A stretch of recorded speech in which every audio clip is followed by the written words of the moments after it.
Hola, bienvenidos. Que lo sepan, este programa es de ustedes y de nosotros.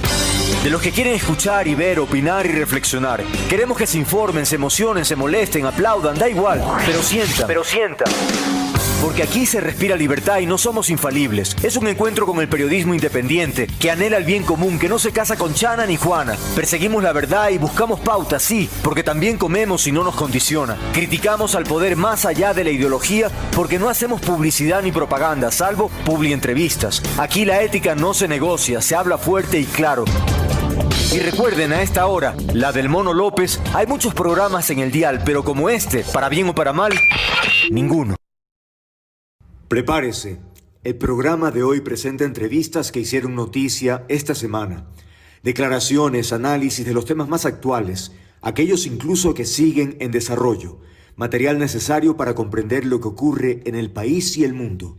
Bienvenidos.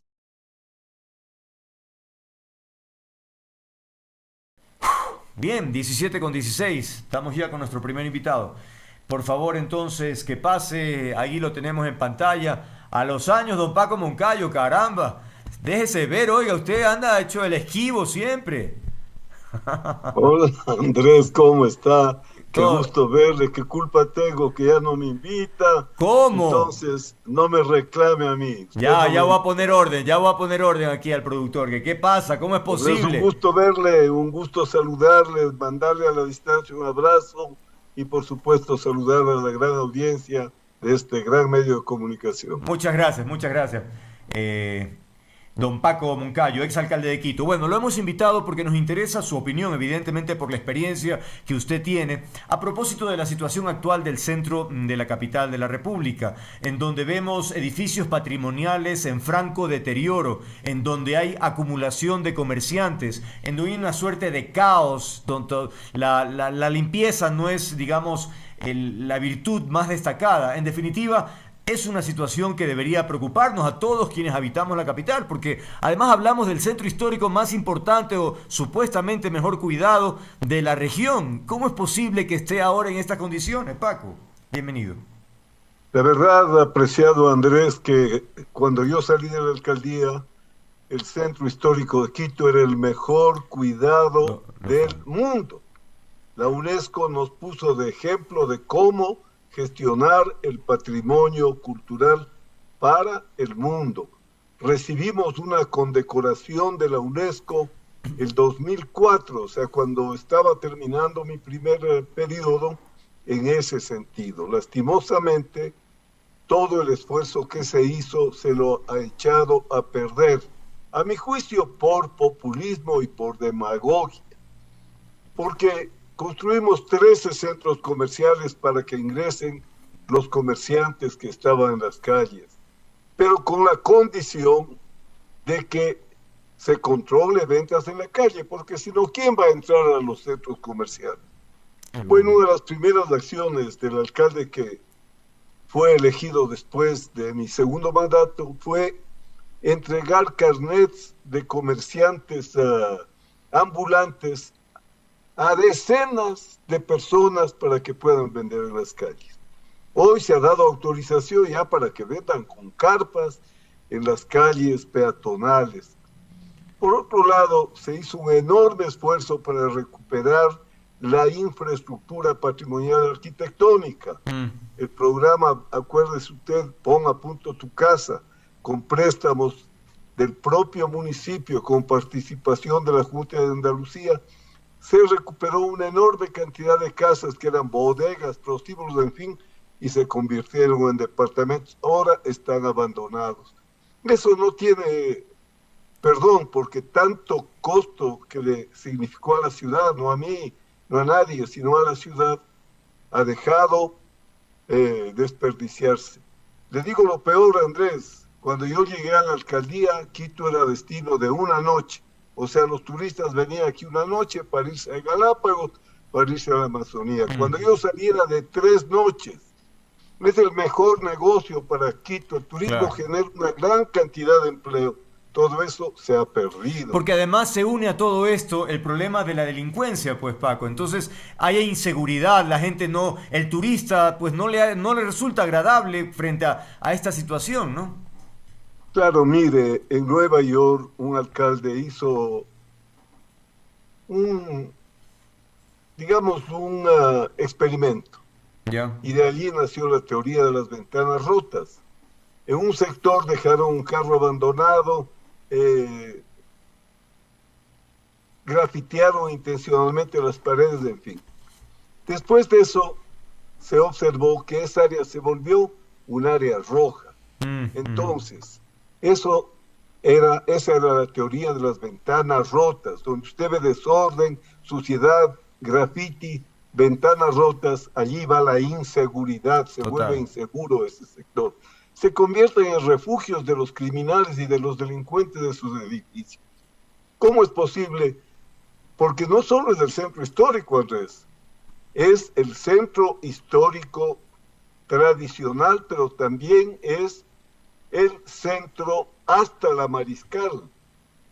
La Mariscal quedó realmente como uno de los mejores centros turísticos también de América, con lugares para artesanías, restaurantes, discotecas, porque el turista no viene solo a ver iglesias y a subirse al teleférico, que también lo construimos venciendo cuantas resistencias.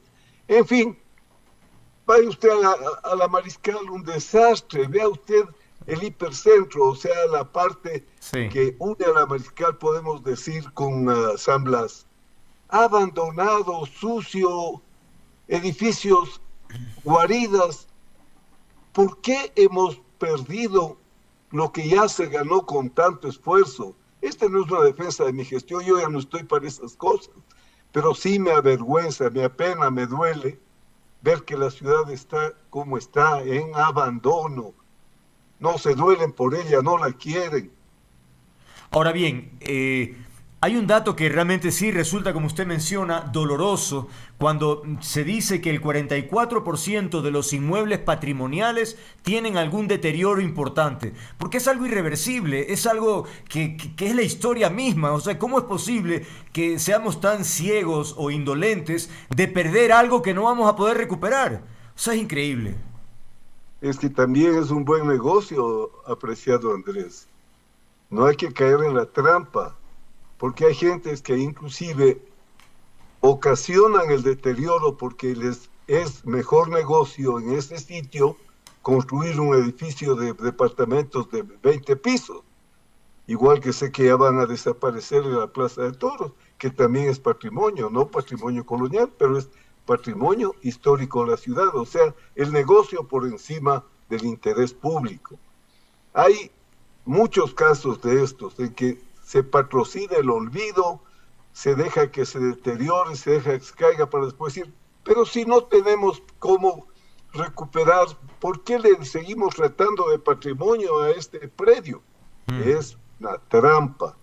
No se puede destruir el patrimonio que es de todos los quiteños, que es un recurso de todos los quiteños para enriquecer a una o dos personas. Claro. Ahora, si extendemos un poco, ya usted hablaba de otros lugares como la Mariscal, pero también la 10 de agosto, que era una avenida emblemática, que la gente iba a pasear, que en fin, era una situación realmente de mucha movilidad, de encuentro, hoy por hoy también abandonada. Entonces, ¿hasta cuándo seguiremos con esto? Porque no es nuevo, pues, esto ya se viene hablando del deterioro natural, digamos, de cierto sector de la ciudad, que es la 10 de agosto. Pero imagínese usted, Andrés, que yo salí el 2009, o sea, estamos hablando apenas de 15 años. Increíble. ¿Cómo se puede destruir lo que se construyó con tanto esfuerzo en unas pocas administraciones? Pero no nos admiremos. ¿Qué puede usted esperar? Si en el Consejo Metropolitano de Quito hemos tenido concejales con grillete, legislando y fiscalizando.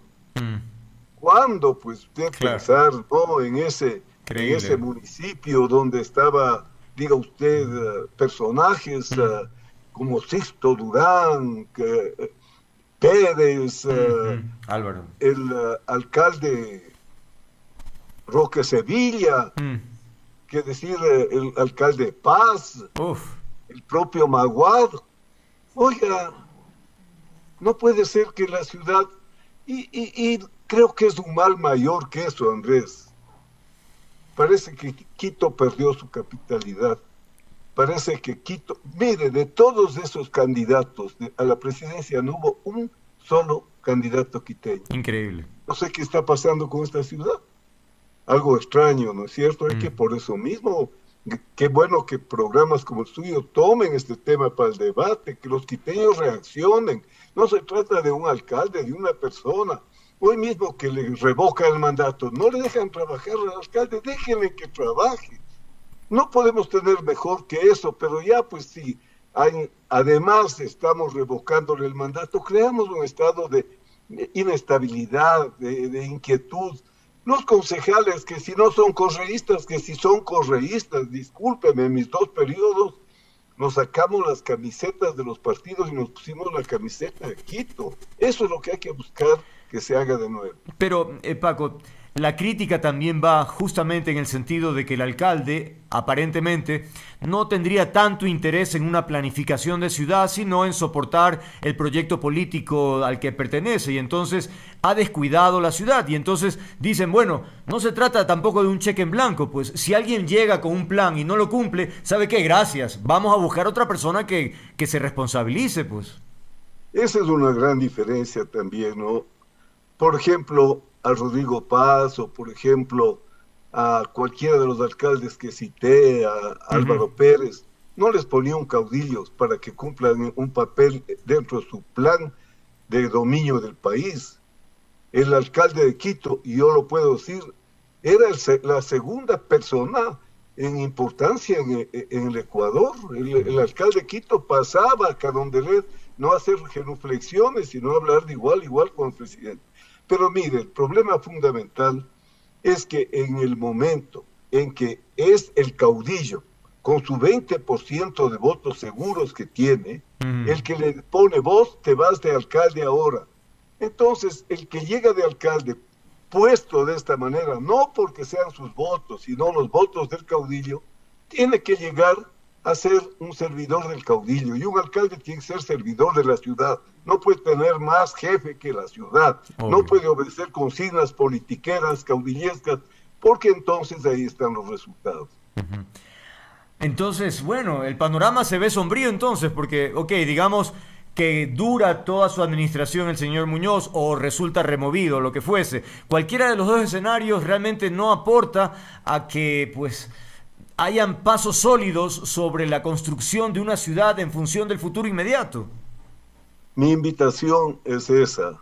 Yo creo que ya fuera de cualquier duda, sospecha o interés, mi invitación es que haya un gran acuerdo de Quito, que seamos capaces de empresarios, trabajadores, todos los sectores de la ciudad, de apoyar un proyecto de ciudad con visión de largo plazo. Y que, qué bueno que hayan 20 que quieren ser alcaldes, pero que haya una reunión previa de todos los aspirantes. Yo sé que no va a participar el que ya tiene el legado del 20% del correísmo, cualquiera que sea, pero que se reúnan, que hablemos del proyecto de país, de ciudad, y que después se vea cuál de ellos puede tener éxito electoral si no le hacen fraude, por ejemplo, por supuesto. Entonces, no pues tener 10 candidatos, que tengamos, como en mi tiempo éramos 3, 4 candidatos. Yo gané ambas elecciones con más del 50%. Ahora se gana con el legado del líder de ese 20% que tienen asegurado de adeptos de aquí en Quito. Eso ya no puede seguir así. Claro, claro.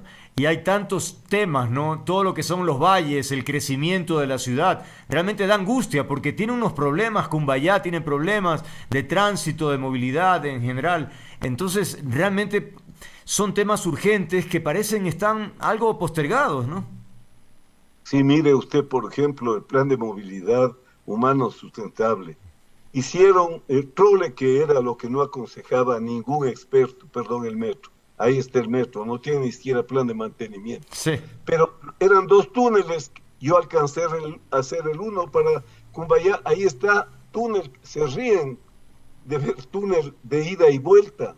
Cuando eran 2 túneles del proyecto, que nunca han decidido hacerlo. Vea usted el desorden, no pueden meterles a la cintura a los transportistas. cada empresa, mejor dicho, cada dueño de la empresa es un dictador. Todavía que usted ve cómo corren los buses, aguantan los buses en estas calles estrechas. Yo que vivo aquí en Conocoto para irme a Sangolquí, ahí voy al ritmo del bus. Si está de aguante, voy al ritmo de aguante. Si está desesperado, claro, falta tiempo para correr. Entonces, así, lo que podemos observar es que no hay autoridad, no hay gestión, no hay quien les ponga en su sitio. ¿Cómo han construido en sitios que eran prohibidos? Vea el desastre del Panecillo, esas construcciones horribles en el cerro más significativo de nuestra historia como ciudad. Todo eso implica que no hay interés por la ciudad. Encima de eso, con revocatorias, encima de eso, correístas, anticorreístas. claro. Así no puede seguir la ciudad. Claro, claro, claro. Por eso va a tocar, yo también estoy pensando ponerme la lista, pues. ¿Qué tal un mono de alcalde de Quito? Sí, no es problema ese, créame, hemos tenido, para ponerle un ejemplo, Maguade era lojano, Sí, yo sé, sí es Pedro broma. Paz era pastuso.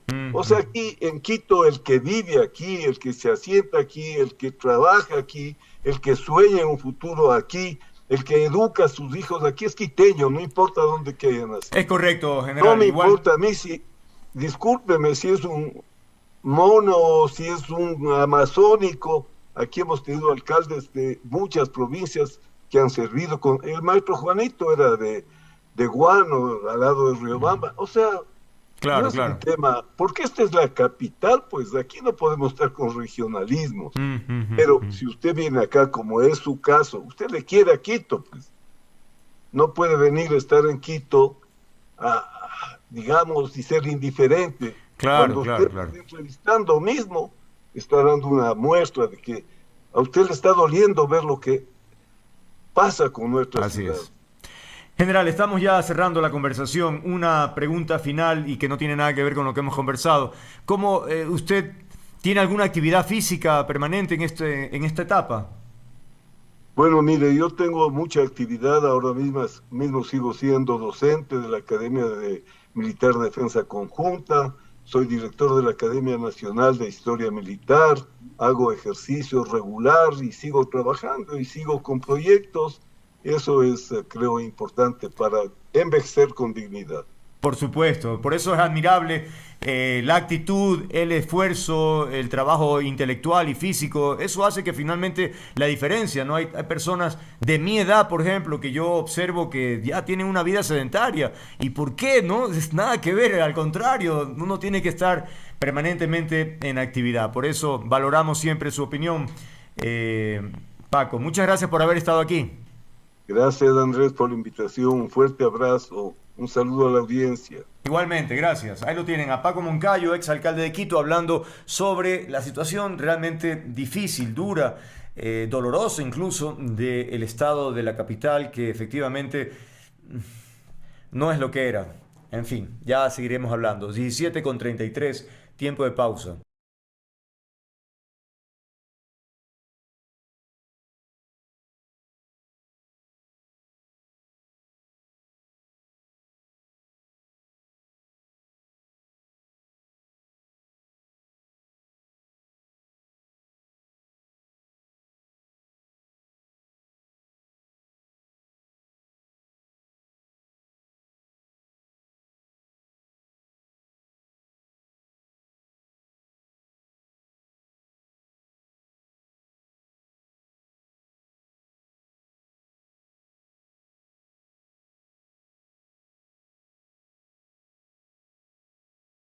(17:34), damos la bienvenida de inmediato a nuestro siguiente invitado el día de hoy. Decíamos que me interesa hacer un desglose o profundizar un tanto sobre una columna, un artículo que publicó Arturo Moscoso, nuestro invitado, a propósito de la jubilación patronal. Creería, de hecho leí algunos comentarios de gente conocida que decía, este es es un tema que debe ser abordado y con frontalidad para tomar una decisión y no dejarlo simplemente así, ¿no? Es decir, como que le ha puesto el dedo en la llaga. Así que por eso nos ha parecido particularmente importante hacerlo, ¿no? Nuevamente, Arturo Donoso, director de la Escuela de Ciencias Políticas de la... Moscoso, perdón. Dije Donoso. Ah, ya. Por, ¿cómo que se llama? Nuestro amigo Pedro, don Pedro, claro.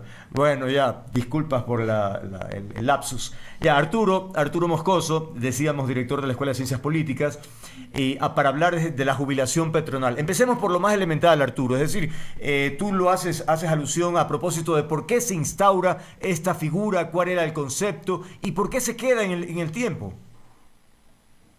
Bueno, primero, gracias por la invitación, Andrés. Un saludo también a la audiencia.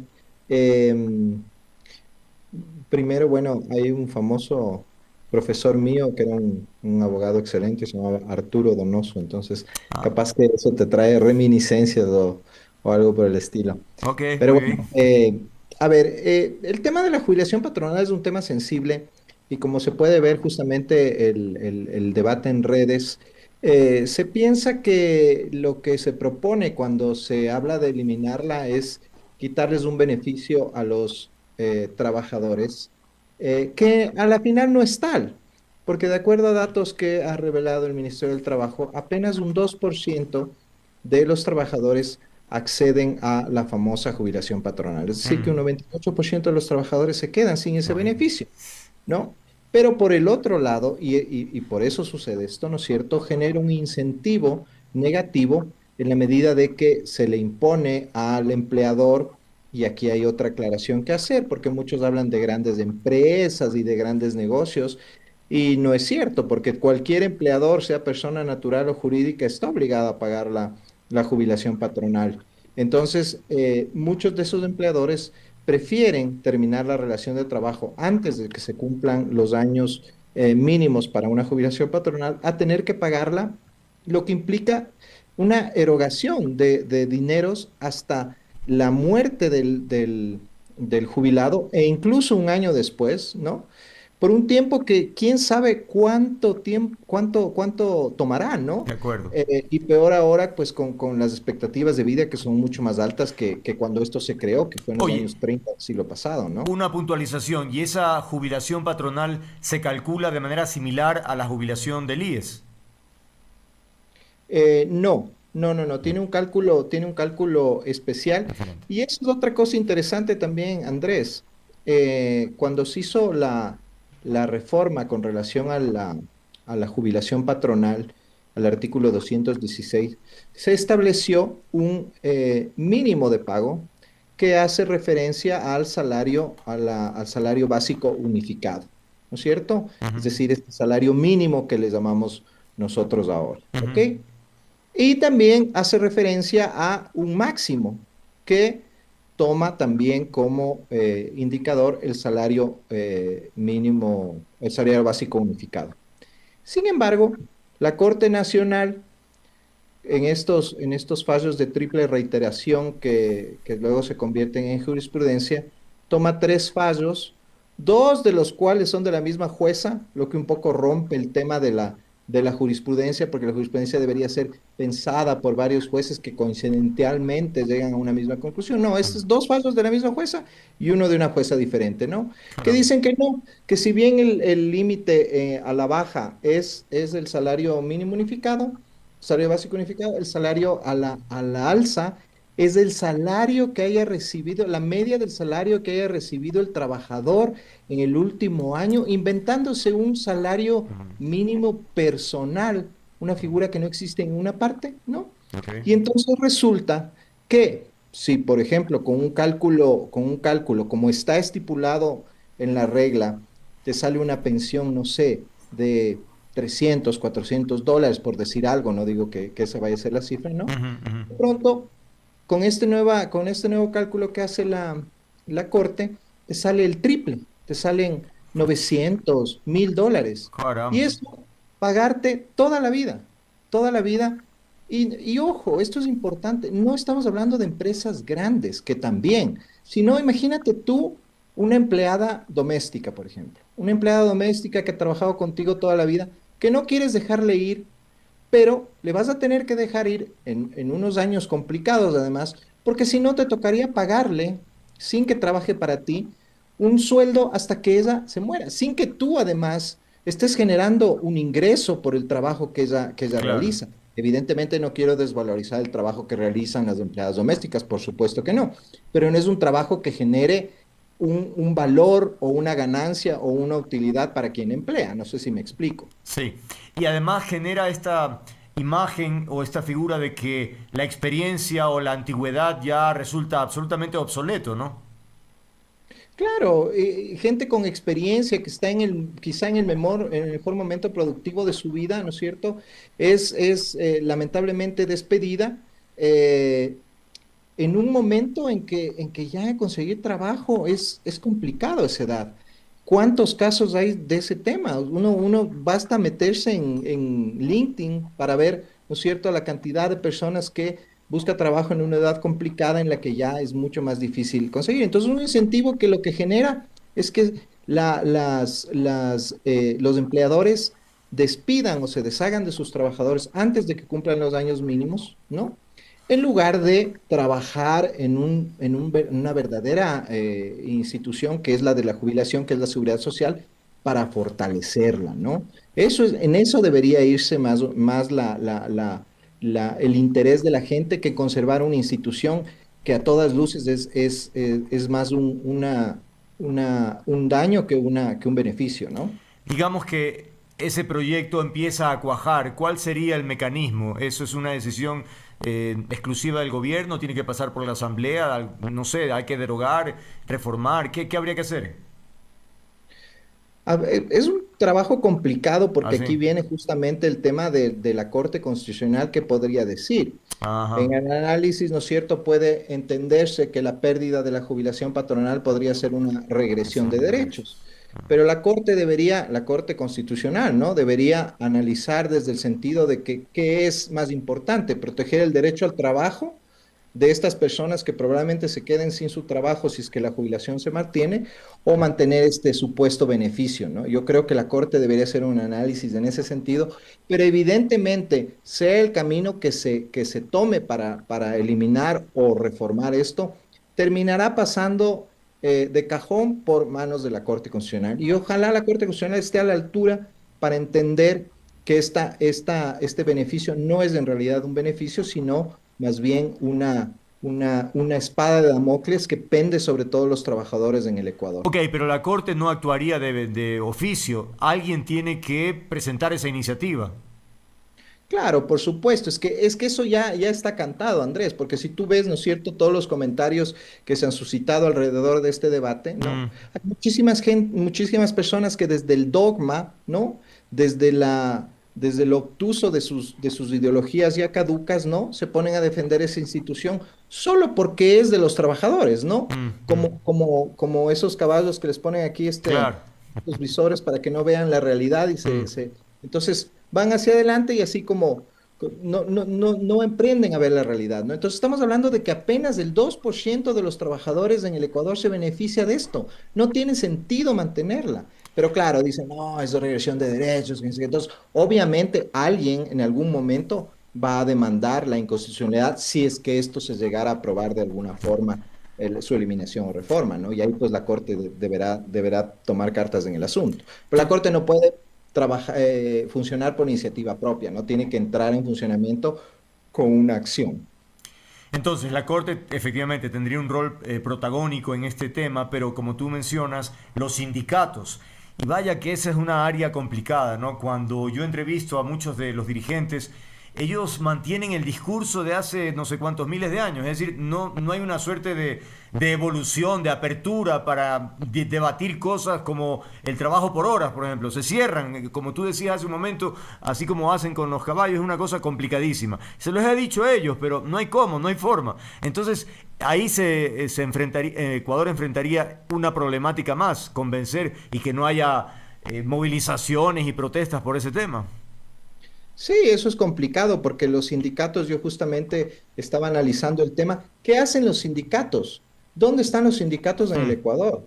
¿no? ¿Qué ha pasado con los sindicatos? Algo de protagonismo tuvieron en los 80s, en los 90s, pero de Claro. ahí se han diluido, ¿no? Sus Mm, dirigentes siguen siendo los mismos que hace años, no es hay cierto. renovación, no hay, y evidentemente esa falta de renovación, no hay afiliaciones nuevas, mucha gente, la mayoría de gente ya no está sindicalizada. ¿Por qué? Porque los sindicatos simplemente se han quedado anquilosados en el tiempo. Y ojo, yo jamás sostendría que no deben existir los sindicatos, deben existir porque es una forma de justamente defender a los trabajadores frente al poder del empleador. Eso es obvio. Y a ver, aquí me tacha hasta de comunista por decir esto, pero tienen que existir, Pero por ¿no? favor. Pero el punto es que tienen que estar al tenor de los tiempos, pues no simplemente quedarse en esas consignas caducas y evitar cualquier discusión alrededor de temas como el de la jubilación o el tema del contrato por horas, Ujú, ¿no? ujú. Que ya hemos visto en esa discusión, pues cómo se quedan cerrados, sin cuadriculados, sin poder ver hacia el futuro, ¿no? Y tú mencionas en el artículo y dices, si queremos proteger a los trabajadores, concentremos reglas y recursos en el IE fortalecido. Pero vemos también que el IE es una vaina, ¿no? Caramba, es que no hay por dónde. Es un problema de administración muy grave, volumen de trabajadores en el IES, es decir, habría que hacer una suerte de reestructuración muy profunda. Profundísima en el IES. No sé si tú estuviste al tanto de del reportaje que la investigación que sacó el Diario Expreso, por ejemplo, ¿no? Ah, por supuesto. Esta entrega de la Impresionante, sí. salud básicamente a lo privado, ¿no? Con una serie de transferencias y negocios que no se han aclarado y Ujú, sobre que lamentablemente nadie dice nada, ¿no? ujú. A pesar de lo escandaloso de esta Impresionante. investigación, ¿no? Millones de dólares de perjuicio al IES, ¿no? Porque claro, el problema con el IES es que como recibe fondos continuamente, ¿no? Entonces todo el mundo cree que puede lucrar del IES, ¿no? El mismo Estado lo concibe como el mismo gobierno, ¿no? Lo concibe como su caja chica Tal cual. y de ahí saca la plata cuando necesita, ¿no? Y vamos a tener un problema muy grave muy pronto con relación al pago de jubilaciones del IES y a las deudas que va acumulando con el Estado, ¿no? Algunos médicos pusieron ahí un poco expresaron incomodidad por la investigación de Expreso, pero caramba, efectivamente se requeriría de algo mucho más contundente, ¿no? Para sincerar, transparentar las cifras y ver qué se hace. Es que no se puede seguir con semejante modelo, no es, no beneficia realmente, bueno, tal vez al paciente sin duda, pero como concepto es contraproducente para el país. Claro, o sea, nadie está diciendo que la seguridad social deba desaparecer. Ojo, Obvio. yo tampoco soy partidario de privatizar la seguridad social, por ejemplo. Eso no es Mm, algo que yo esté de acuerdo, pero sí un manejo responsable de la seguridad social, ¿no? Un manejo que impida, ¿no es cierto? Más allá de la corrupción que obviamente debería impedirse, ¿no? El manejo por parte de los gobiernos de turno, porque esto no se le puede acusar a un gobierno en particular, esto lo han hecho todos, ¿no es cierto? Como una especie de caja chica por continua afluencia de recursos que tiene, pues, y que lo ven como la posibilidad de financiarse cuando el Estado está escaso de dinero, ¿no? bien, por ahora es todo. Enhorabuena por este tipo de opinión que se hace pública para generar estos debates. Como tú has dicho, efectivamente en redes ha habido una suerte de intercambio de criterios. Yo creo que es súper sano, necesario debatirlo y que poco a poco vaya cuajando y finalmente logremos ese tipo de metas que finalmente mejorarían la situación en términos generales. Por ahora es todo. Gracias a Arturo Moscoso por haber estado el día de hoy con nosotros. Que tengas una buena Gracias, tarde. Andrés, por la invitación. Un abrazo. Igualmente, gracias.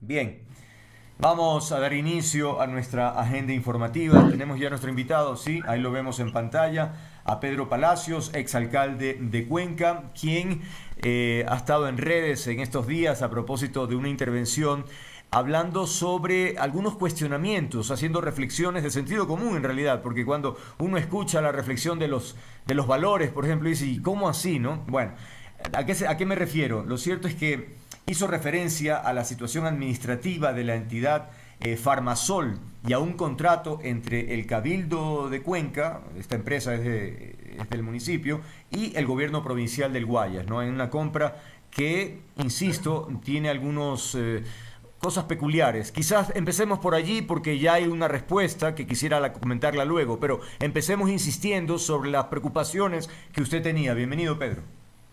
Muchas gracias, un gusto, Andrés, saludarle a los tiempos. Espero que usted se encuentre bien y un abrazo a través del medio de comunicación. Gracias, igualmente. Sí, es verdad. Efectivamente, haciendo un antecedente rápido, tenemos una empresa municipal que es una cadena de farmacias, la cual ya opera desde la década de los años 2000.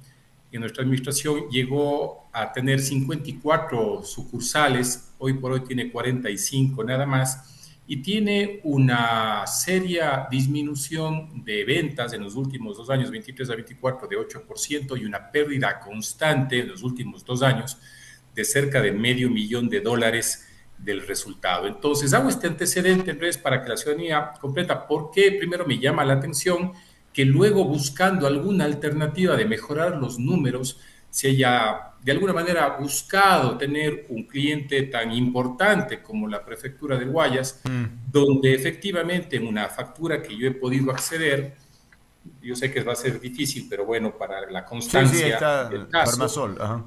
Es una factura del 22 de mayo del 2025 por $371,000. Un medio de comunicación digital de Cuenca habla que no es la única, después de una entrevista que me hicieron, hablan que no es la única, ellos han podido evidenciar que hay algunas más. Pero lo que llama la atención es que justamente en esta factura yo encuentro 2 medicamentos que a través de una compra de consumidor final, donde cualquier cuencano que puede o cualquier ciudadano que puede ir a las farmacias a comprar un comprimido de un medicamento, si me permite darle el nombre correcto, losartán de 50 miligramos, a cualquiera de nosotros nos cuesta 13 centavos, pero a la prefectura se lo vende en 23.4 centavos. 23.4 centavos. Y otro medicamento, un acroma óvulo, que nosotros o cualquier persona pudiera comprar en 37 centavos, a la prefectura se le venden 52.7 centavos. Ok, ahí ya hay una respuesta que quisiera transmitirle, porque el gerente justamente de Farmasol, José Luis Ulloa, menciona que no es pertinente comparar precios de mostrador con los de provisión institucional, pues estos últimos tienen volúmenes, garantía, logísticas, requisitos contractuales distintos son, es decir, que no son figuras iguales. Lo que usted comenta es justamente una declaración que el señor hace en un diario de la ciudad, exactamente lo que usted comenta. Así es, de ahí lo saqué. Y parece que el señor Ulloa, quien no tengo el gusto de conocerle y debo entender que es un profesional a carta y cabal, está extremadamente confundido. Extremadamente confundido. En primer lugar, si es que existiesen costos adicionales, porque es una venta institucional, insisto, me parece raro, pero supongamos que efectivamente hay un costo adicional, pues debería haber un rubro que diga, pues, logística, ¿no es cierto? Okay. O un rubro que diga garantía o lo que fuese. ¿Y cómo es que le prorratean esos valores a los medicamentos? ¿Bajo qué criterio le prorratean? Entonces no tiene ni pies ni cabeza lo que el señor Ulloa está diciendo. Y por otro lado, imagínense, 154,000 comprimidos del primer medicamento que le comenté, 154,000. Pues, ¿por qué no lo compro, hablando ya desde el lado de la prefectura, por qué no lo compro directamente en el laboratorio? ¿Por qué tengo que hacerlo a través de una empresa pública? Que cierto es que ahí se evita, porque la ley así lo dice, entre empresas públicas se puede evitar los procesos de contratación para ser más expeditos, ágiles, porque se supone que el dinero sale de un bolsillo a otro bolsillo, hablando del Estado, de la parte pública.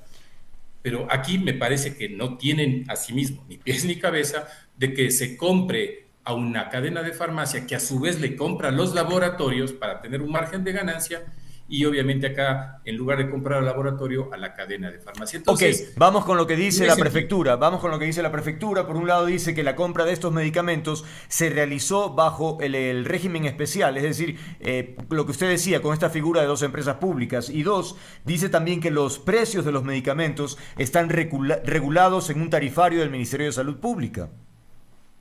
Bueno, también indica que existe, de acuerdo a un comunicado, que son para un programa de...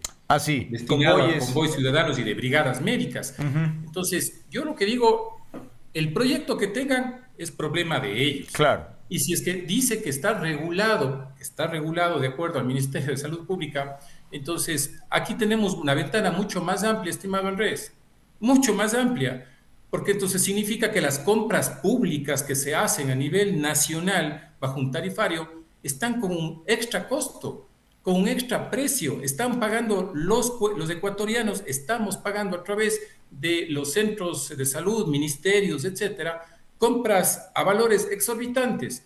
Regreso, Farmasol es una empresa pública que compra laboratorios y hace una labor social, efectivamente vende algo más económico que una cadena privada. Pero hace una intermediación, pues.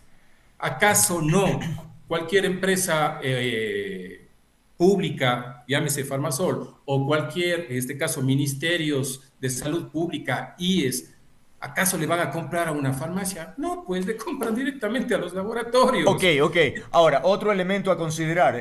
Se dice que en el contrato no solo se contempla la entrega de medicamentos, sino que además hay servicios complementarios, como por ejemplo el reetiquetado con la leyenda prohibida su venta, como la reposición y reemplazo de productos por vencimiento. Y el convenio se establece entregas parciales para garantizar la calidad. En fin, ese tipo de argumentos. ¿Qué dice usted? Nuevamente es igual, si es que hay todo eso, ¿cómo es que cuantifican esos costos y lo prorratean a los medicamentos? No se transparenta exactamente, ¿no? No tiene sentido. O sea, si quieren poner retiquetado, perfecto. ¿Cuánto cuesta una retiquetada? Cuesta 2 centavos por retiquetada. Listo, póngale 2 centavos por el número de medicamentos que van a retiquetar y está solucionado o transparentada la información. Yo lo que veo es que aquí se está queriendo sacar la vuelta. Y la verdad, insisto, los programas de la prefectura, yo no soy quien para objetarlos ni para juzgarlos, claro, ellos sabrán qué es lo más conveniente. Pero para mí es clarísimo, porque no es la primera ocasión, Andrés, que esto sucede, y no me refiero a Farmasol como tal, me refiero a la Corporación Municipal de Cuenca. Donde usted pone el dedo, encuentra pus. Hay serias dudas de muchos procesos de contratación, de manejos irregulares, en algunos casos que han sido denunciados públicamente. Y en este caso, con claridad absoluta, si usted me lo permite, este documento que está aquí es un documento de una comparación de estados resultados del año 2023 y 2024 en sesión de directorio de Farmasol, página número 12, donde se muestra que hay una reducción del 8% de ventas, como comentaba, y las pérdidas de casi $500,000. Eso es en el 2023. 23 y 24. Ya. Pero ¿por qué hago esta acotación? Y para usted y quienes nos escuchan, el actual administrador de la ciudad se paseó por medios de comunicación en consejo cantonal, incluso en sus redes, indicando que por fin, así usó las palabras, por fin ya tenemos números azules en Farmasol, cuando antes eran números rojos, y mi administración incluso maquillaba información. Contarle a usted y a la ciudadanía que hace 15 días atrás aproximadamente hubo ya en sesión de directorio la entrega de la auditoría externa contable, contratada por esta administración, no por nosotros, porque ya son más de 2 años, claro, donde se evidenció que en nuestra administración los números sí eran correctos y hubo cierta rentabilidad, pese a subsidios importantes que dábamos a grupos de atención prioritaria, como los adultos mayores y personas con discapacidad, alrededor de $1 millón de beneficio para ellos, y pese a eso, números azules. Pero ahí tienen números rojos, ¿no? Ahí no empatan las informaciones, porque justamente en esa nota de prensa de un medio de comunicación cuencana dice que el señor gerente de Farmasol, él menciona que en mayo del 2023 recibieron la empresa, tras su gestión, señor Palacios, con una pérdida aproximada de $141,000. Eso es lo que dice él. Nosotros tenemos la información a cierre de año. Recordarle a la ciudadanía que nosotros tuvimos un proceso de franca expansión, de crecimiento y apoyo a la ciudadanía. De las 27, 28 sucursales que tomamos al inicio de 2019, como le comentaba, dejamos 54. Por supuesto que las primeras al inicio, hasta que lleguen a un punto de equilibrio, generan pérdida. Por eso es que las que ya están consolidadas subsidian de alguna manera hasta ir generando el proceso comercial necesario. Eso es parte natural y normal de cualquier actividad comercial. Sin embargo, me quiero referir o reiterar a la auditoría externa contable, donde definitivamente con números dice todo lo contrario que comenta el señor gerente. El año 2022 y hacia atrás, Farmasol tuvo rentabilidad. Sí, no una gran rentabilidad, esa es la verdad. Nos pusimos al día en muchas deudas que tenía, nos pusimos al día con pagos de impuestos que no se habían realizado en su momento, pero había rentabilidad. Hoy por hoy, hablar de casi $500,000 de pérdida de una cadena de farmacias que las privadas vienen acrecentándose, no sé en Guayaquil cómo esté en el resto del país, pero acá en Cuenca se ve cómo van creciendo, cada cadena va abriendo más sucursales en diferentes espacios y más bien Farmasol va retrocediendo, cuando incluso el precio de Farmasol es más económico que una farmacia privada. Entonces no hace sentido. Y yo por eso, Andrés, lo digo con total firmeza. Quieren esconder desde el lado de Farmasol la ineficiencia, la falta de manejo administrativo y capacidad administrativa a través de este tipo de convenios y contratos, que me encantaría saber pues quién es el contacto desde Farmasol a la prefectura del Guayas, porque esto no se da así nomás de la noche a la mañana. Esto tiene que haber una conversación de por medio, no estoy hablando de nada doloso, claro, pero simplemente tiene que haber una conversación de por medio. ¿Cómo así la prefectura se le ocurre que en Cuenca hay una cadena de farmacias y le voy a comprar a ellos medicamentos? Sí, el contacto es curioso, la verdad, no es usual, digamos, por lo menos. Ahora, ¿qué hacemos con este caso? Porque usted lanza una versión, la prefectura y también el actual gerente de la farmacia dicen lo propio, cada uno desde su punto de vista. Y bueno, ¿qué hacemos los ciudadanos? ¿Simplemente a ver a quién le creemos o ahí queda? Es decir, que no. Si es que efectivamente estamos pagando dinero que no deberíamos, ¿qué hacer ante eso? Bueno, la Contraloría General del Estado debe empezar un proceso de un examen especial de manera prioritaria a estos procesos. ¿De oficio o por petición? De oficio, porque obviamente esto ya es público, esto es evidente, y si es que no lo hace de oficio, pues nosotros con el mayor de los gustos presentaremos los documentos para que puedan arrancar el examen propiamente dicho. Aquí no se trata de ir contra nadie en específico, aquí se trata de transparentar la información y que de una vez por todas, hablo en el caso de Cuenca, se diga la verdad a los cuencanos de cómo se está manejando la corporación municipal, municipio y empresas públicas. Es un tema muy importante, sin duda. Ahora, allá en Cuenca hay un momento político bien complicado, conflictivo, ¿no? Hay varios episodios. Hoy vamos a tener al señor Yacu Pérez, que demanda nada más y nada menos que el presidente de la República, la empresa esta minera, en fin. El alcalde también se muestra con una posición contraria. En fin, estamos hablando de este tema. ¿Qué está sucediendo? ¿Cuál es su análisis sobre este momento político en Cuenca? Bueno, si usted me permite, y muy rápidamente, quiero dividirlo en dos.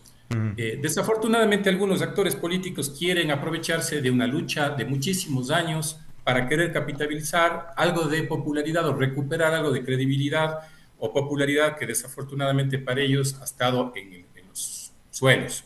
Eso por un lado. Y por otro lado, la lucha del agua, llamémoslo así, a favor del agua, en contra de la minería en fuentes de agua, data de hace muchísimos años atrás. Si es que alguna persona quiere atribuirse específicamente esa batalla, pues sería bastante vanidosa. Esto es de colectivos, esto es de comunidades rurales, de parroquias rurales, de ciudadanía en general. Y yo debo decirle, Andrés, que he tenido la suerte, o tuve la suerte, que en nuestra administración, dando oídos precisamente a todos esos sectores, generamos un proceso con el cual llevamos a Consejo Cantonal para que en resolución de Consejo Cantonal se llame, o más dicho, se elaboren las preguntas y se entregue a la Corte Constitucional. Lo que se hizo en el año 2020, la Corte Constitucional aprobó las preguntas. Un paréntesis, algunos activistas meses y años atrás hicieron lo mismo y la Corte Constitucional no las aprobó. Habría que preguntar si realmente querían que eso suceda o solamente era el show político de su momento. Cualquier activismo sin resultados queda solamente en palabras. Tuvimos la suerte, la fortuna, el trabajo de muchas, pero muchísimas personas, insisto, no solamente del municipio, la corporación, sino de colectivos, ciudadanos, etcétera, que permitió que la Corte Constitucional nos permita o nos apruebe las preguntas, para que nos permita en febrero del año 2021, en las elecciones, generar esta consulta popular, y más del 80% de los cuencanos dijimos no a la minería en fuentes de agua, en los 5 ríos. Y eso es lo que estamos defendiendo los cuencanos, porque para nosotros realmente es muy importante, extremadamente importante. No tengo el dato de la regalía minera, Andrés, que puede generar eso para el Estado ecuatoriano, pero Cuenca aporta cerca de $1.000 millones al año. Si vamos a regalías, yo creo que Cuenca sí está aportando de una manera importante a través de todos los tributos, y creo que podríamos compensar con creces cualquier regalía minera, lo que hemos entregado y lo que seguiremos entregando hacia futuro, y cuidar para nosotros lo que es fundamental, que que es la calidad del agua, la vida y, por supuesto, el cuidado para las nuevas generaciones. Coincido con eso, sin duda es una lucha de muchos años atrás, y es que evidentemente la calidad del agua es vital hace la diferencia, ¿no?, en la calidad de vida de sus habitantes, y con esos ríos maravillosos que cruzan la ciudad, la verdad, evidentemente hay que proteger y sobre todo esas fuentes de agua. Pedro, por ahora es todo. Quiero agradecerle por haber participado en esta conversación, súper interesante tener esos datos y sobre todo la posición de usted en el sentido de no retractarse, porque ratifica esas preocupaciones que usted dijo al inicio, más allá de las respuestas que han habido de lado y lado. Así que estaremos pendientes a ver si Contraloría efectivamente lo pone en el radar. Pedro, muchas gracias por haber estado aquí, que tenga una muy buena tarde. A usted, Andrés, siempre un placer, un abrazo y muchas bendiciones. Gracias, igualmente. Pedro Palacios, ex alcalde de Cuenca, hablando sobre este tema, sin duda importante. Vamos a la pausa, 17:33, ya venimos.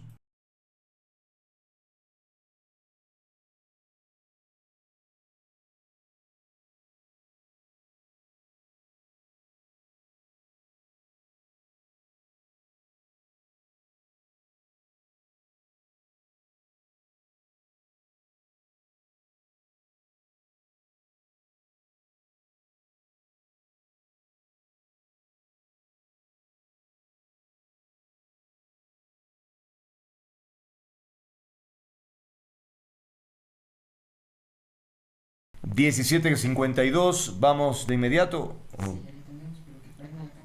A ver, nuestro siguiente invitado, por favor, si nos ayuda prendiendo la cámara y así podemos iniciar nuestra conversación. Ya lo adelantábamos al inicio del programa, se trata de el tema del Metro de Quito, ¿no? Esta publicación sin duda que preocupa a todos, en principio porque estamos hablando de gente que sabe de lo que habla, ¿no? Y por lo tanto, cuando se dice que hay problemas técnicos importantes que eventualmente podrían complicar la operación del Metro de Quito, o que mientras está operativo pueda surgir algún problema, es un tema sin duda, insisto, a tomarlo muy en cuenta, porque estamos hablando de seres humanos que se están transportando, ¿no? Bueno, estamos hablando de la empresa Motorola, que es la proveedora del sistema de comunicación del Metro de Quito. Hizo un comunicado haciendo estas advertencias. Nuestro invitado, Andrés Campaña, concejal de Quito, retuiteó o publicó este comunicado expresando, insisto, esta preocupación. Exactamente de qué estamos hablando cuando se dice que hay un riesgo de la integridad y la vida de los pasajeros. ¿Por qué? ¿Qué podría suceder, mejor dicho? Bienvenido. Buenas tardes, querido Andrés. Un fuerte abrazo para usted, su equipo y quienes observan este importante programa. Gracias. Motorola, para contextualizar, es nada más y nada menos que la fabricante del hardware y del software de todo el sistema de radiocomunicaciones de Metro de Quito. Este es uno de los componentes más importantes porque no solamente se limita a la comunicación a través del walkie-talkie de una persona a otra, claro, sino que estamos hablando de la coordinación, del funcionamiento de todo el sistema que incorpora a los trenes, a las estaciones y al puesto de control central. De tal forma que a través de este sistema se procesa absolutamente toda la información, y para hacer una comparación es más o menos como la torre de control de un aeropuerto, en donde evidentemente se controla los radares, se mantiene información con los aviones, se sabe en qué momento aterriza uno, en qué momento despega otro, es decir, es fundamental en un sistema de esta naturaleza.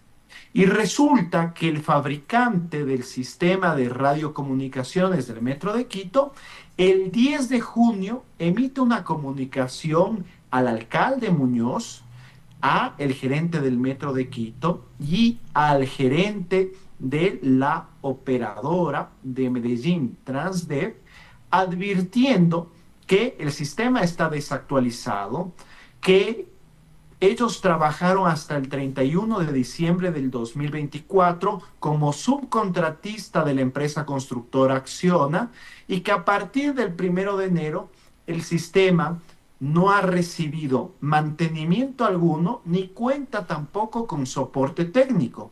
De tal forma que Motorola lo que señala es, así como está funcionando el sistema Metro de Quito, nosotros conocemos cuál es nuestro hardware, cuál es nuestro software, nosotros queremos dejar sentada que es exclusiva responsabilidad de Metro de Quito lo que pudiera pasar.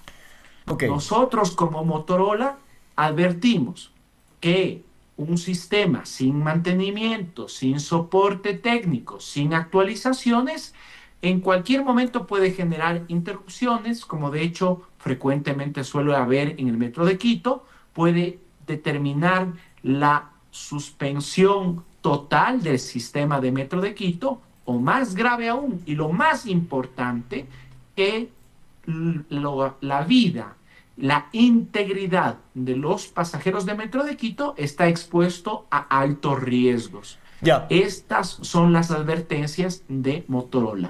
Okay. Nosotros como concejales nos corresponde fiscalizar. De acuerdo. Y así hemos ubicado esta comunicación. Listo, esa es la posición de la empresa Motorola, ¿no? ¿Qué es lo que contesta el municipio de Quito? O incluso el sistema de metro. Dice que el metro cuenta con el mantenimiento de todos sus sistemas, sin embargo, 4 de ellos, que actualmente se llevan adelante con personal propio, deben realizarse a través de un contrato con empresas especializadas. Dicen que en este momento tienen el control y que no existe ningún riesgo. Entonces, caramba, hay dos posiciones diametralmente opuestas. Bueno, ahí hay un tema de lógica y también hay un tema de, lastimosamente, una serie de mentiras que se ha vertido por parte de las autoridades en relación a Metro de Quito. Voy primero con el tema lógico. Si es que Metro de Quito está en la capacidad de realizar el mantenimiento que la semana pasada por segunda oportunidad fue declarado fallido, no tendría por qué necesitar gastar 74 millones de dólares para que un externo le dé haciendo el mantenimiento que supuestamente los técnicos de Metro de Quito pueden realizarlo. Me parece a mí una afirmación de más irresponsable. Si no puedo yo realizar el mantenimiento, evidentemente voy a contratar a alguien que sí pueda realizarlo y por eso voy a gastar 74 millones de dólares. Lo contrario podría generar incluso una glosa de Contraloría, porque teniendo las capacidades para realizar un mantenimiento, he decidido yo gastarme 74 millones de dólares en contratar a un tercero para que él me dé haciendo el mantenimiento. Esta es una razón lógica. Pero además, yo menciono que lastimosamente por parte de Metro de Quito nos hemos enfrentado a una serie de mentiras y voy a mencionar 2 de ellas. El 1 de diciembre de 2023, que inició operaciones comerciales Metro de Quito, el alcalde Pavel Muñoz mencionó que iniciaba el funcionamiento de los 18 trenes. Fue recién en mayo del 2024 cuando precisamente fruto de mi proceso de fiscalización, yo tuve la información que me certificaba que la unidad tractiva 16 había sufrido un descarrilamiento en noviembre del 2023, días antes del inicio de las operaciones comerciales del Metro de Quito. Y esa unidad tractiva 16, recién en el mes de julio del 2025, es decir, hace un mes atrás, ha iniciado su funcionamiento tras casi año y medio en el cual estuvo descarrilado. Este es uno de los primeros elementos que se nos ocultó a los ciudadanos, que se nos ocultó a los concejales y que es un hecho grave. Un segundo hecho grave que asimismo se ocultó a la ciudadanía, se ocultó a los concejales, es en octubre del 2024 ya existía un informe que daba cuenta de que en las rieles del Metro de Quito existían fisuras. Fue asimismo fruto de mi trabajo de fiscalización, porque nosotros desde mi concejalía hemos puesto especial énfasis en la obra más importante de la ciudad y del país, que nos ha costado 2.100 millones de dólares, que identificamos este informe en el mes de febrero del 2025, lo hicimos público y una vez que lo hicimos público, a las pocas semanas, a los pocos días, vino al Ecuador la empresa francesa Pandrol, especializada en soldadura de carriles del metro, e hizo su labor. Fíjese, dos hechos tan graves de esta naturaleza: un tren descarrilado, rieles que estaban fisuradas, que en su momento se ocultó a la ciudadanía. Entonces, si usted me pone a decidir a quién creer, a los señores del Metro de Quito que mintieron en estas dos oportunidades con temas tan graves como estos, o me pone a decidir con la empresa Motorola, que yo creo que todos en el mundo conocemos de que es una de las empresas que ha desarrollado tecnología de punta, evidentemente creo yo que todos vamos a optar por creer lo que señala la empresa especializada y que se rige por estándares internacionales. En el comunicado de la empresa Metro de Quito también se sugiere que por parte de Motorola hay algún interés, evidentemente que está provocando una suerte de alarma porque finalmente se podría beneficiar, porque efectivamente, como usted lo dijo, es parte de todo el proceso de operación del metro. Entonces, también si es una parte interesada, la credibilidad también podría verse afectada.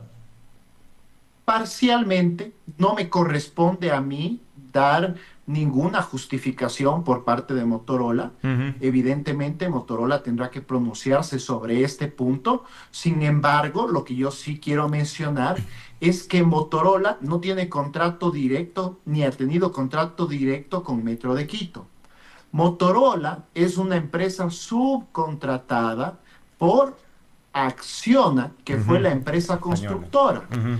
Acciona tenía una relación con Metro de Quito, Acciona fue contratada por Metro de Quito y a su vez Acciona contrató a una serie de actores que en este caso específico pues desarrollaron el hardware y el software del sistema de radiodifusión, de radiocomunicaciones, y en efecto quien desarrolló ese sistema es Motorola, pero quien tenía la contraparte de Motorola era la empresa Acciona, que hoy ya no trabaja en el país desde el 31 de diciembre. El proceso de mantenimiento preventivo, correctivo, de infraestructura, superestructura, sistemas electromecánicos y de telecomunicaciones es un proceso que incorpora al menos estos 4 elementos, es un proceso más general y evidentemente la empresa Motorola no puede participar en este proceso porque va más allá de sus posibilidades. Motorola se encarga de uno de los 4 elementos y son otros los actores los que participan en este proceso que por segunda oportunidad fue declarado fallido. Pregunta final, concejal. ¿Qué hacemos los ciudadanos? Es decir, tenemos 2 versiones, cada uno querrá asumir cualquiera de ellas, pero el tema está en que podría haber un riesgo, pero parece impensable que una autoridad diga todo está bien y de pronto ocurra una desgracia. O sea, eso sería una cosa sorprendente, ¿no? Entonces, uno dice, bueno, si te aseguran que hay mantenimiento, pues voy y uso el teleférico, el metro. De lo contrario, si no se usa, hay también un perjuicio importante para la ciudad. Es decir, ¿qué hacemos?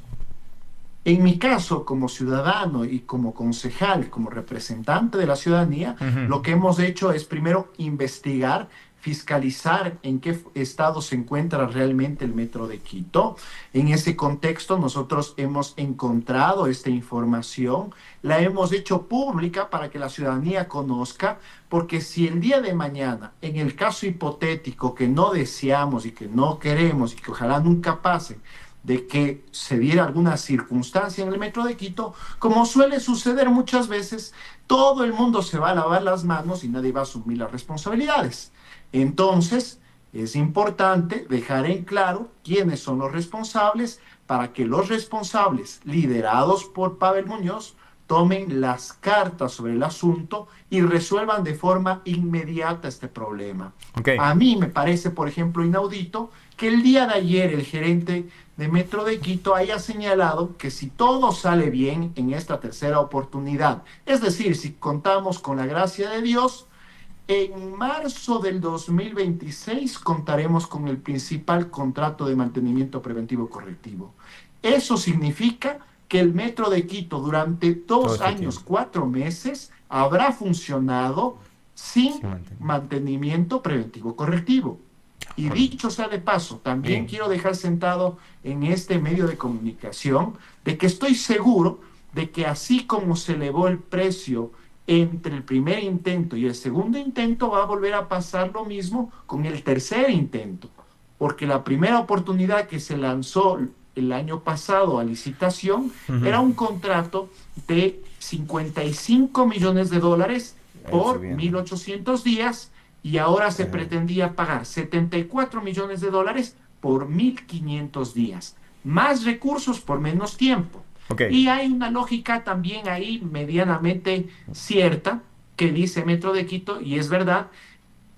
Una cosa es dar un mantenimiento a un metro 0 kilómetros, otra cosa es dar un mantenimiento a un metro que un año no ha tenido mantenimiento, otra cosa es dar un mantenimiento a un metro que 2 años no ha tenido mantenimiento. Okay. Entonces el desgaste es mayor. Bien. Por ahora es todo. Agradecerle a nuestro invitado Andrés Campaña, concejal de Quito, hablando sobre la situación del metro. Realmente nos deja con una sensación de incertidumbre de todas maneras a propósito de lo que pueda suceder. Ojalá nos den más información oficial para ver de qué manera podemos también nosotros transmitir tranquilidad, porque si no queda la sensación de que podría suceder algo, caramba, y eso no es lo ideal. Gracias nuevamente, concejal, que tenga una buena tarde. Muchísimas gracias, Andrés. Un fuerte abrazo para usted, su equipo y la audiencia que nos observa el día de hoy. Gracias.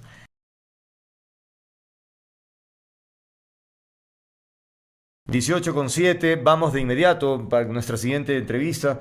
Entendemos que nuestro invitado también está con algún compromiso de otras entrevistas, así es que no lo veo todavía en pantalla. Se trata de Yacu Pérez, ex candidato a la presidencia de la República. Él está denunciando, fue a Fiscalía para denunciar al presidente Noboa, a su esposa y a la empresa minera canadiense. A propósito, él sugiere que ha habido una suerte de arreglo previo o de donaciones, en fin, que podrían entonces que lograron dar la licencia ambiental para un proyecto de extracción minera, el proyecto Loma Larga. ¿Cuáles son los indicios concretos que usted presenta o solicita a Fiscalía que investigue? Bienvenido, señor Pérez. Buenas noches, estimado licenciado Andrés López. En efecto, hay prueba suficiente que es pública. Nosotros podemos observar, aquí está una fotografía, que parece, es de Dundee Precious Metals, de la página de Dundee Precious Metals, reunidos en Toronto, Canadá. Esta es otra fotografía también, se puede observar, este es de marzo de 2024. ¿Y eso qué demuestra, Yacu? Porque, a ver, un presidente va y se reúne con empresarios de todo tipo, buscan inversiones, eso por lo pronto no es delito. Perfecto, así mismo es. Sin embargo, el Estado ecuatoriano no es parte interesada. El Estado ecuatoriano es la autoridad quien otorga o no licencia ambiental. Ok. Licencia ambiental, ahí no es parte interesada. Es el que tiene que negar o aceptar.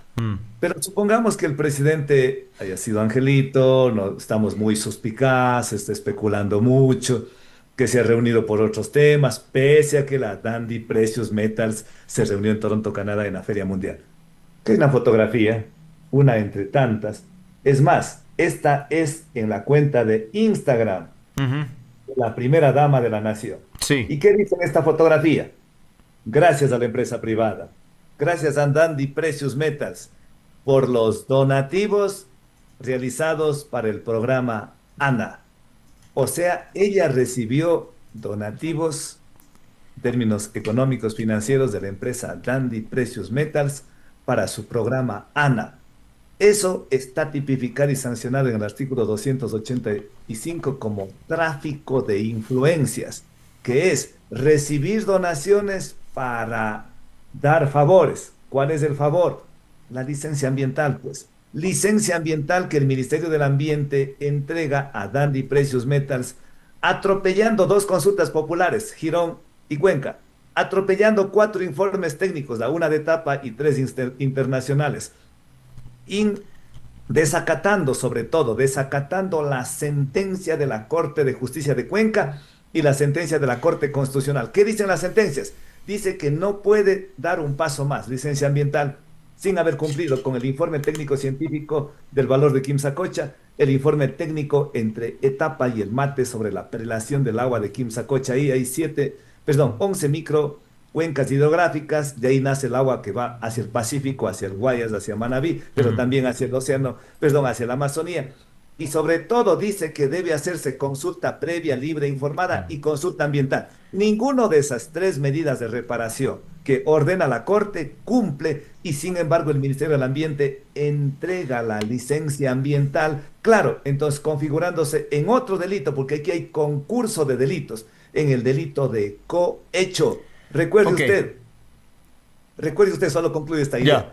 Al expresidente Correa se le juzgó por el delito de cohecho. Recibió favores de Odebrecht para entregar contratos. Aquí está recibiendo donativos de la empresa Dundee Precious Metals para entregar la licencia ambiental y permitir el faenamiento minero en Quimsacocha. ¿Tiene información o alguna evidencia sobre la donación? ¿De qué estamos hablando? Porque una donación también podría ser algo de tipo social, simbólico, o puede ser algo muy grande, como el caso que usted menciona de sobornos con Odebrecht, evidentemente millones de millones. ¿De qué estamos hablando ahora?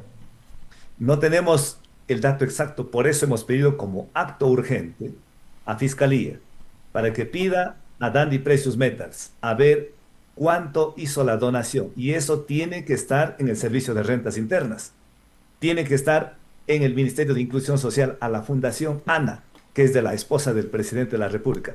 Pero recuerde, Andrés, usted puede donar $1 o $1.000.000, es donación.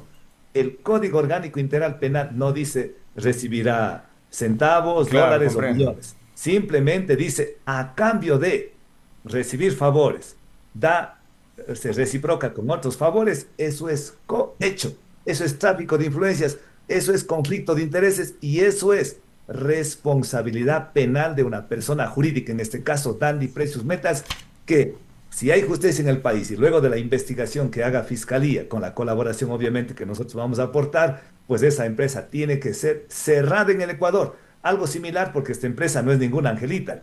Esta empresa fue la que dejó también muchos rastros negativos en Namibia, en Serbia y en Bulgaria. Allá contaminó el agua, envenenó los suelos, hubo marchas, protestas, dejó impactos ambientales gravísimos en estos lugares y tuvo que abandonar, al menos desde Serbia y Bulgaria. En Namibia todavía se encuentra. Entonces, esta empresa tiene que disolverse y luego liquidar y cerrarse en el país si se cumple con lo que investigue Fiscalía. Recuérdenos la ubicación del proyecto, porque atenta directamente contra las fuentes de agua. En efecto, Quimsacocha, Quimsa es 3 en quichua, traducido al castellano, y Cocha es laguna. 3 lagunas, pero en realidad no son 3 lagunas.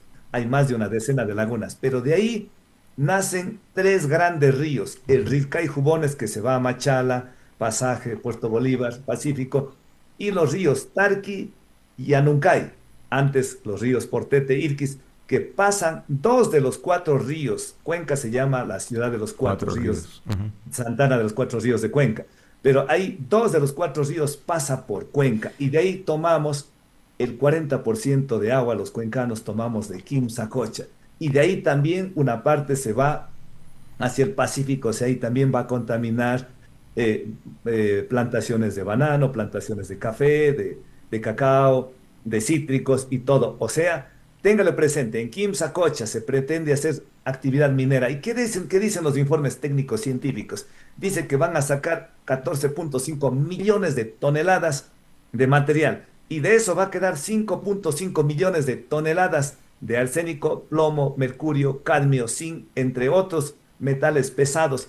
Va a quedar 5.5 millones de toneladas en esa parte alta. Y lo que dicen los informes de TERRAE, los informes de de Steven Emmerman, dice que si hace la minería, va a quedar esos 5.5 millones de dólares en el Quimsacocha, en las relaveras, en unas piscinas gigantescas, como unos 12 estadios de fútbol, y eso va a ser un riesgo inminente para el futuro de las poblaciones de Cuenca, porque esos impactos son a perpetuidad.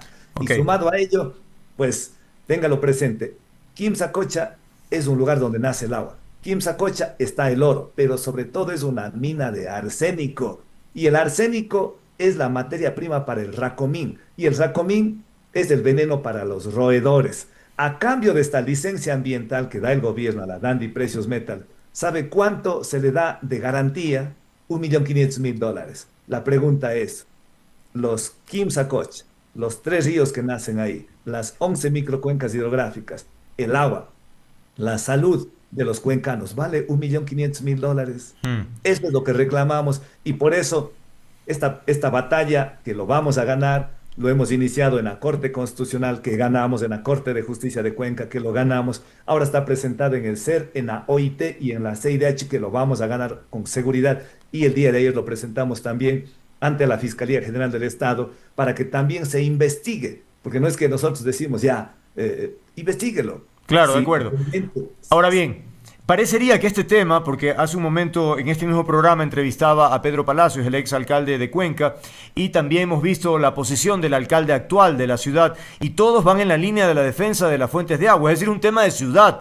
No, aquí las diferencias políticas parece que no pesan tanto, ¿no? Porque evidentemente depende, es la calidad de vida de los pobladores lo que estaría en juego. En efecto, rebasa los colores de las banderas, de las camisetas, de las ideologías. Ventajosamente, este proceso comenzó en 1994. Imagínese. Y hemos tenido que librar duras batallas. Mis compañeros y yo hemos estado 4 veces encarcelados, calificados de tirapiedras, atrasopueblos, terroristas, apresados, golpeados. Esta lucha de 30 años hoy empieza a tener adeptos ya de la ciudadanía.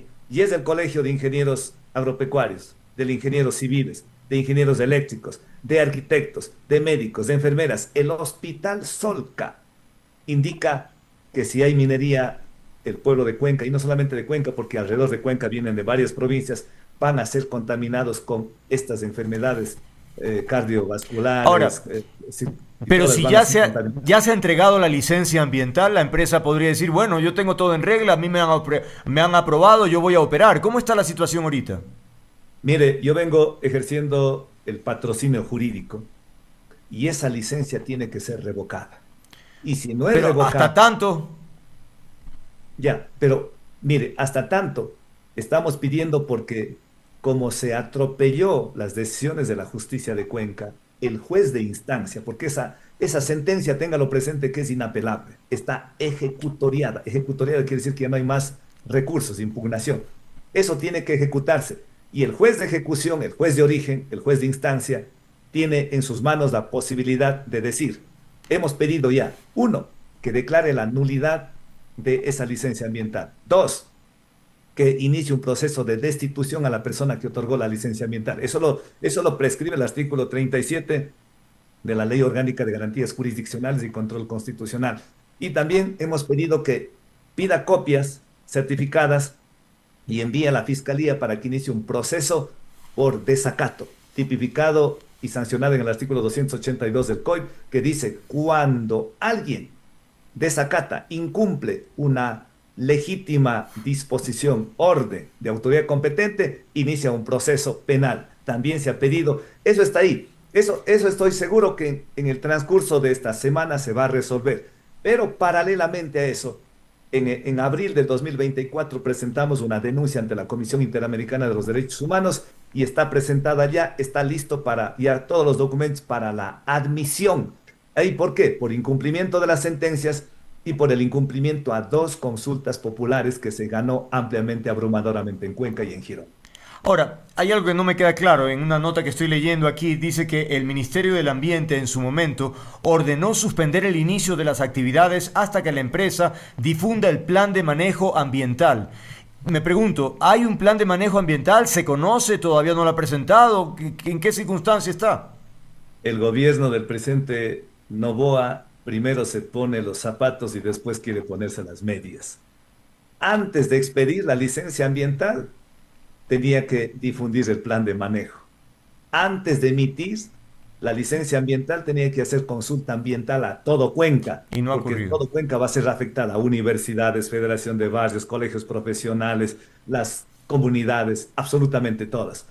Antes de expedir la licencia ambiental, tenía que hacer consulta previa, libre e informada a comunidades ancestrales.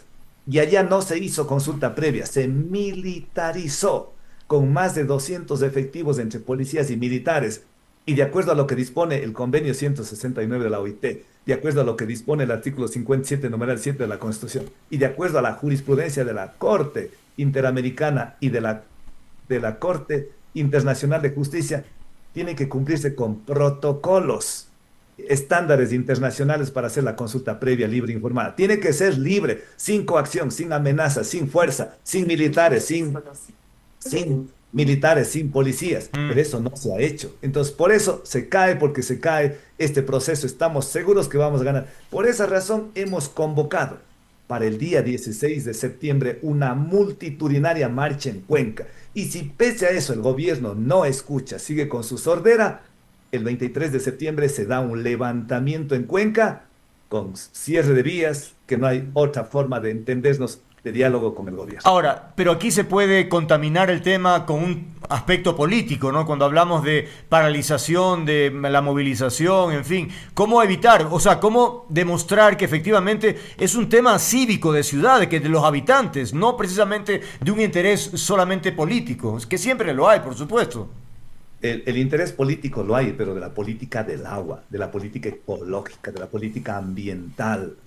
Aquí el gobierno tiene que actuar en derecho. Ya la justicia dijo, eso queda suspendido definitivamente. ¿Por qué les pide la licencia ambiental? Al gobierno hay que decir, usted dice que quiere seguridad jurídica para la inversión extranjera. ¿Qué seguridad jurídica puede existir si en este caso vemos que incumplen las sentencias, incumplen la consulta popular? Por esa razón, también el artículo 98 de la Constitución habla del derecho a la resistencia. Por eso los convenios y tratados internacionales hablan de la desobediencia civil. Y la Corte Interamericana de los Derechos Humanos dice que cortar vías es un legítimo acto de resistencia cuando no se cumplen con el derecho, con la Constitución, con las leyes, con los principios universales del derecho. Muchísimas gracias. Ha sido Yacu Pérez, ex candidato a la presidencia de la República, activista por la defensa del agua allá en la SUAY, en Cuenca, concretamente a propósito del tema que hemos conversado. Le agradecemos su presencia. 18:30, amigas, amigos, es tiempo de despedir, pero recuerden, me encanta lo que hago, disfruto interactuar con ustedes. Si quieren encontrarme, aquí estoy, estaré comprometido con el periodismo, con las ideas, con los afectos. Un apapacho, los espero siempre. Chao, chao.